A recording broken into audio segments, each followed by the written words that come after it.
This quaint English village might look like the perfect place for cream teas and picnics on the beach, but it harbours a deadly secret. The whole area is covered with dangerous patches of quicksand. When water floods into sand, it forces the sand particles apart, causing the ground to loosen. What's left is a soggy combination of the two that can no longer support as much weight. So when you stand on it, you start to sink. I want to find out if it's actually possible to get out of quicksand. And to do that, I'm going to have to get in it. But I'm not going anywhere around here without the help of the professionals. Hi, George. How are you doing? All right, John. Pleased to meet you. And you? How long have you been a Coast Guard in the area? 24 years. Right. But you're a proper expert in quicksand. Yeah, we are number one around here for quicksand rescue, yeah. You're the right man to be in charge of this demonstration. Yeah, we'll look after you. All right, that's good to hear. Do I need any special kit or anything? I don't think you do it like that. You might frighten the fish. I think we better go and get a suit on. All right, come on with me. To keep me dry and warm, I put on a totally watertight dry suit, normally worn by divers. Dry suit on and I was ready to go. But as I walked out across the bay, I started to feel a tad nervous about my impending descent into the unknown. All right, George, this looks like the right kind of stuff. Yeah. Shall I just step into it then? Have a go in that one. OK. Yeah. All right. Well, here we go. I'm trusting you. I'm not just going to disappear, though, am I? No, no. Sink like a stone. You're not going to disappear. Right. I appear to be sinking. Oh, my goodness me. I was sinking fast, and my weight was pushing the water away from the sand, creating a vacuum around my legs and pulling me south. OK, I'm starting to feel a little bit uncomfortable about the whole situation now. I could feel the pressure of the sand against me, and as much as I tried, I just couldn't move my legs.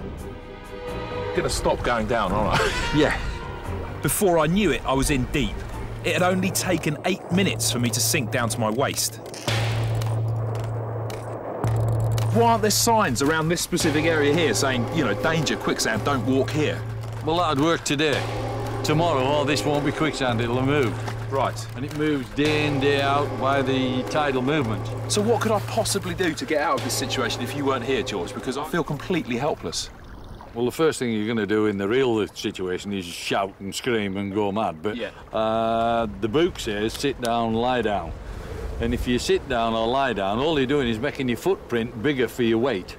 So it does work in certain circumstances where you can lie back and just let the body float. Right. George, it doesn't seem to be doing anything. No, you're quite away, and plus the fact that it looks a fair, thick mix of quicksand, that. God, it feels really solid. And there's nothing I can do, like wiggling my legs or... If you wiggle, you just go further in. I can really feel the pressure now. I mean, that feels like, yeah, really solid. It does get to the stage where it stops the blood flow, so you don't want to be in there too long. Well, I'm stuck fast and there's no way I'm getting out on my own. And to be honest with you, I'm starting to feel a bit uncomfortable about the whole situation. So if you wouldn't mind getting me out, George, that'd be marvellous. Although the Coast Guard team was here with me, I was scared stiff. To pull one leg free from this stuff requires the amount of force needed to lift a small car, so I had no idea how they were going to get me out. They started to flood the sand around my legs with water whilst frantically digging away with their hands. I felt like I was stuck in concrete. Yeah, there we go. What about the other leg? We'll get that. We'll get one at a time. After frantically working for 10 minutes, they finally freed one leg, but my other was still wedged hard and I was starting to get tired. Such intense pressure on your legs can cause deep vein thrombosis. I'm only submerged to my hips. If you're unlucky enough to go down as far as your neck, then there's a good chance that the pressure on your chest could prevent you from breathing properly. And believe me, whilst all this is happening, the last thing you need is to be short of breath.